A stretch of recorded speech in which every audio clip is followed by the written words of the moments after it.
Pourquoi la vulnérabilité dans le couple est-elle une force? C'est le sujet de ce 44e épisode du podcast Les chemins du couple. Le podcast Les chemins du couple est le podcast hebdomadaire qui permet aux hommes et aux femmes de trouver l'équilibre entre soi et l'autre dans la relation. Chaque semaine, j'aborderai avec vous les différents aspects de la vie de couple et des relations en général pour vous permettre d'être bien au quotidien et de mieux comprendre les différentes facettes de la relation de couple. À mi-chemin entre développement personnel et psychologie, ce podcast vous proposera un doux cheminement vers plus de bien-être, plus de paix, avec vous-même et dans vos relations de couple.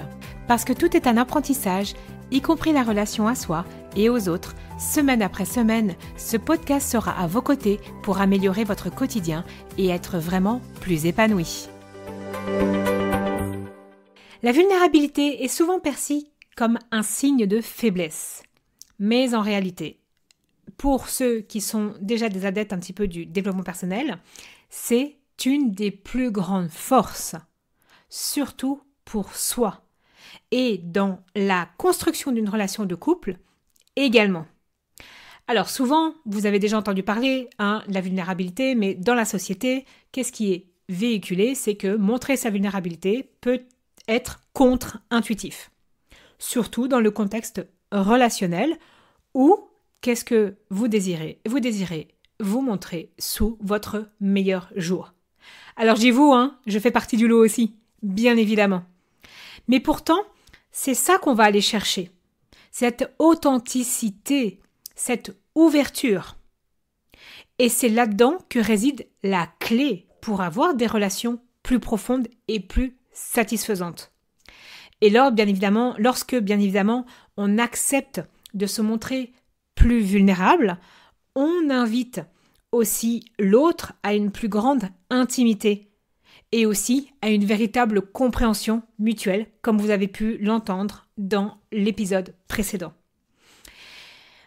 Mon but aujourd'hui, c'est de bien comprendre que je parle de vulnérabilité dans le contexte du couple et dans le contexte d'une relation où on n'est pas avec un manipulateur ou un pervers narcissique. Parce que c'est un contexte un petit peu différent. J'en parlerai dans d'autres épisodes, mais aujourd'hui, pareil, je vais vous parler de vulnérabilité dans le couple. C'est-à-dire qu'il y a certaines relations, c'est sain aussi pour soi de ne pas se montrer vulnérable. Et il ne faut pas non plus aller chercher cette vulnérabilité à tout prix, surtout lorsqu'on peut se sentir en insécurité à l'intérieur de soi. Donc là, je reste vraiment dans le contexte d'une relation. Ok, on est par exemple à l'étape 2, la lutte de pouvoir. On a du mal, on ne sait pas trop comment faire pour en sortir. Et monsieur ou madame, en fait, on ne parle pas vraiment de ses émotions. Je vous invite vraiment à rester dans cet épisode pour comprendre. Alors même si vous n'êtes pas dans cette situation, écoutez jusqu'au bout pour aller sentir un petit peu ce qu'est la vulnérabilité et comment ça peut vous aider dans la relation actuelle, peut-être de comprendre aussi ce qui s'est joué dans votre relation passée. Donc, aujourd'hui, l'idée, c'est de comprendre que la vulnérabilité, ce n'est pas une faiblesse. Ça peut être une force. Mais, à nouveau, elle doit être bien comprise, intégrée, pour que ça la favorise le développement personnel, pour que ça renforce la relation de couple. Et c'est ça où je veux vous proposer vraiment de vous ouvrir à ces perspectives. Et du coup, à réfléchir à votre propre rapport à votre vulnérabilité. Et à envisager comment, peut-être, ça vous permettrait de laisser plus de place à cette facette authentique de vous-même. Et comment cela peut vous aider à transformer les relations qui comptent pour vous. Alors, finalement, qu'est-ce que c'est que la vulnérabilité ? Fondamentalement, la vulnérabilité, c'est la capacité à se montrer ouvert et accessible émotionnellement, malgré les risques de blessures et de jugement. Alors, c'est une exposition finalement consciente de nos peurs, de nos désirs, de nos incertitudes, sans masque, sans mécanisme de défense. La vulnérabilité est souvent associée aussi à des sentiments d'incertitude, de risque, de mise à nu émotionnelle. Et oui, parce qu'en fait, finalement, ça implique de laisser voir l'autre nos imperfections, nos doutes et même nos échecs. Alors, j'aime pas le mot échec, mais nos expériences difficiles. C'est accepter finalement aussi d'être vus tels que nous sommes réellement, avec tout ce que cela peut comporter de terrifiant et de libérateur. Historiquement, culturellement, dans certaines cultures aussi, dans certaines sociétés, dans certains milieux sociaux, je pense que de nouveau, on n'est pas tous égaux en fonction de l'éducation et de l'environnement dans lequel on vit. Mais par exemple, dans de nombreux pays, voilà, on ne peut pas faire de généralité, hein, donc ça dépend un petit peu partout. Être vulnérable, c'est souvent quand même perçu comme une faiblesse. C'est vraiment des éducations où c'est la force, l'indépendance, le contrôle qui va être valorisé. Et là, dans ce cas, montrer ses failles semble aller vraiment à contre-courant. Être vulnérable, ça va pas m'aider à avancer dans la vie. Et c'est souvent cette perception qui est aussi renforcée par la peur d'être exploité par d'autres, en fait.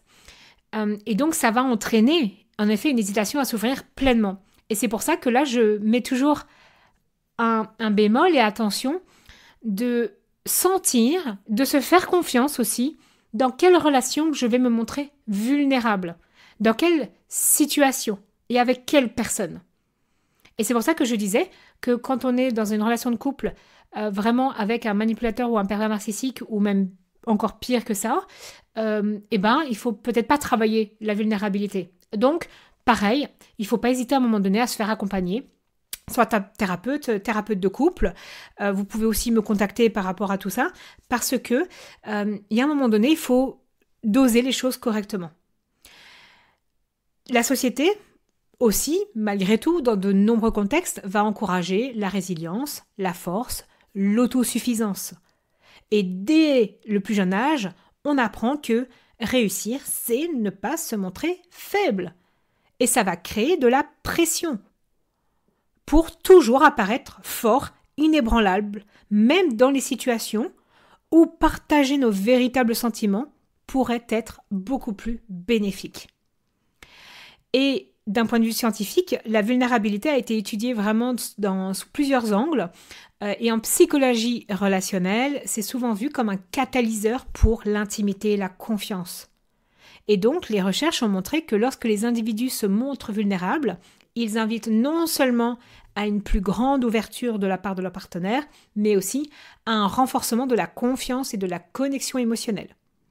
Et ça va créer un cercle vertueux où chaque partenaire se sent plus en plus en sécurité pour explorer et exprimer sa propre vulnérabilité. Donc la vulnérabilité, c'est loin d'être une faiblesse, c'est une invitation à trouver cette force émotionnelle et cette authenticité. Et lorsqu'elle est bien comprise, mise en pratique, ajustée aussi, ça peut transformer vraiment la relation de couple de manière beaucoup plus profonde et durable. Une des principales raisons pour lesquelles la vulnérabilité est vue aussi comme une faiblesse, c'est la peur du jugement. Et en fait, révéler ses doutes, ses peurs, ses émotions peut conduire en fait à être jugé ou être perçu comme insuffisant. Et alors dans le couple, ça peut être très compliqué pour certaines personnes.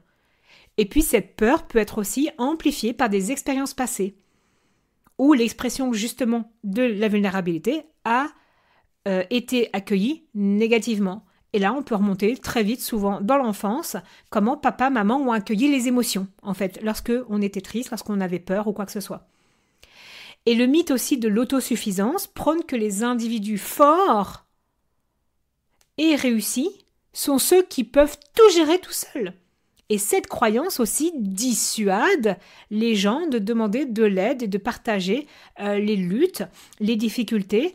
Et ça renforce aussi l'idée que la vulnérabilité est un signe de défaillance personnelle. Dans des cultures qui vont favoriser la compétition, montrer de la vulnérabilité peut être perçu comme donner un avantage aux autres. Et ça, je le vois beaucoup dans des familles où le sport, et pourtant on sait que le sport est bon pour la santé, hein, donc attention, on va essayer de séparer les choses, mais le sport dans un but vraiment d'atteindre des résultats, on va le dire, montre pas à ton adversaire que t'as mal, souffre en silence. En fait, il y a vraiment cette injonction à ne rien montrer.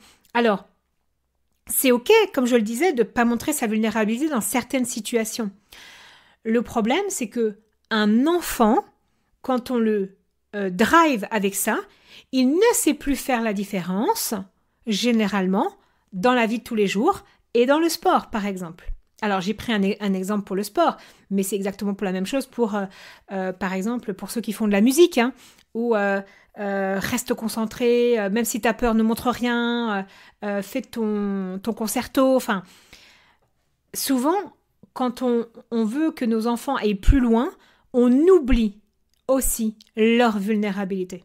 Et du coup, ils n'arrivent même plus à la mettre en place dans cet espace aussi qu'il peut y avoir au sein de la relation de couple plus tard. Et donc, à un moment donné, ça va être important de trouver pour les parents, en tout cas si vous êtes jeunes parents aujourd'hui et que vous vous reconnaissez un petit peu là-dedans, mais c'est de trouver aussi l'équilibre. Donc oui, ok, en compétition tu peux, mais ça veut dire mettre les mots à l'enfant quand il a 6-7 ans, mais à la maison tu as le droit. Et tu as le droit d'être triste si tu as perdu. Et tu as le droit de nous le montrer. Et en fait, c'est vraiment important d'aller travailler tout ça. Donc, bon, je divague un peu sur les enfants, mais je pense que c'est important et vous comprenez aussi d'où ça vient, des fois, cette difficulté à se montrer vulnérable aussi avec notre partenaire. Il y a aussi les stéréotypes de genre qui vont jouer également un rôle significatif. Traditionnellement, les hommes sont souvent découragés d'exprimer les émotions qui vont être perçues comme des signes de vulnérabilité tels que la peur ou la tristesse. Parce que ça contredit l'image stéréotypée de la masculinité. Les femmes, d'un autre côté, vont être jugées, souvent excessivement émotionnelles, lorsqu'elles expriment leur vulnérabilité, ce qui va être perçu comme une faiblesse. Alors qu'en fait, la vulnérabilité, c'est une composante essentielle de la force émotionnelle.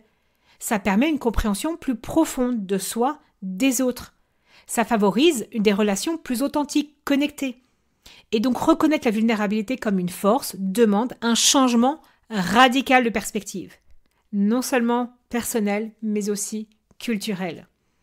En psychologie, la vulnérabilité est souvent aussi définie comme une ouverture émotionnelle qui inclut le risque d'être blessé, mais aussi la possibilité d'expériences relationnelles profondes, riches, puissantes. Et donc c'est pour ça que c'est important que vous considériez vraiment la vulnérabilité comme une disposition à exprimer ouvertement ses sentiments, ses pensées, ses expériences, même lorsqu'il y a un risque de réaction négative. Il y a des recherches en psychologie relationnelle qui montrent que la vulnérabilité est cruciale pour le développement de l'intimité. On en a déjà parlé. Et selon Brené Brown, chercheuse renommée dans ce domaine, la vulnérabilité est au cœur de l'expérience humaine. Et ces études démontrent que l'acceptation de notre propre vulnérabilité peut mener à un plus grand courage même et une meilleure capacité à créer des connexions authentiques avec les autres et donc du coup aussi avoir des ressources pour même se dépasser finalement différemment. La confiance est souvent perçue comme une composante essentielle des relations saines. On m'en parle beaucoup. Eh bien, la vulnérabilité aussi va jouer un rôle clé dans le développement de cette confiance. Et lorsqu'une personne se montre vulnérable sans subir de conséquences négatives, cela peut renforcer la confiance dans la relation. Cela va créer un environnement où les deux partenaires se sentent sécurisés, valorisés. Et la vulnérabilité contribue aussi à la résilience personnelle. Il y a eu d'autres recherches qui suggéraient que l'expérience de se montrer vulnérable, de traverser ses émotions, renforce notre capacité à gérer le stress et donc l'adversité. Et donc en affrontant vraiment nos peurs, en apprenant à les gérer, les réactions qu'on a par exemple face aux peurs, face à la tristesse, face à la colère, eh bien on va développer d'autres compétences qui vont soutenir le bien-être émotionnel et mental à long terme. Donc se montrer vulnérable, ça peut également vous aider à gérer et à résoudre les conflits de manière beaucoup plus constructive.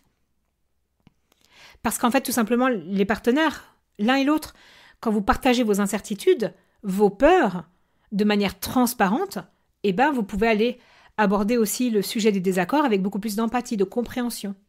Et ça évite aussi les risques d'escalade. Donc la vulnérabilité favorise vraiment l'empathie. Ça permet aussi à chaque partenaire de ressentir et de comprendre les émotions de l'autre plus intimement. Et cette capacité à ressentir avec l'autre, à entrer dans son monde émotionnel, c'est ce qui permet véritablement de comprendre aussi ses besoins, ses désirs, sans jugement. La vulnérabilité, elle encourage aussi une communication ouverte et honnête. Et en se montrant vulnérable, vous pouvez mieux comprendre les perspectives, les émotions de chacun, comme je l'ai déjà dit. Les partenaires aussi qui acceptent la vulnérabilité vont être aussi plus flexibles, plus ouverts. Et reconnaître que personne n'est parfait permet aussi beaucoup plus de souplesse dans la recherche de solutions. Ça transforme vraiment la relation. Accepter d'être vulnérable, c'est vraiment choisir l'authenticité, l'intimité. Ça nécessite du courage et une profonde confiance en soi et en son partenaire. Mais quand on y est, les récompenses sont immenses. Quand on s'ouvre, ça nous permet aussi de mieux comprendre, de mieux nous comprendre. Et, comme je le disais tout à l'heure, la vulnérabilité n'est pas un signe de faiblesse. C'est un signe de grande force intérieure. Elle nous dévoile, elle nous rend humains, accessibles. Elle forge des liens beaucoup plus forts que ceux fondés sur l'apparence. Et c'est souvent dans les moments plus vulnérables qu'on offre aussi à nos partenaires la possibilité de nous rencontrer vraiment, de nous soutenir et de grandir avec nous. Et donc moi je vous encourage vraiment après cet épisode à réfléchir à votre propre relation avec la vulnérabilité. Comment vous pouvez l'inviter plus activement dans vos relations? Quels changements pourriez-vous envisager pour transformer votre manière d'interagir avec ceux que vous aimez? Comment vous allez pouvoir cultiver votre vulnérabilité?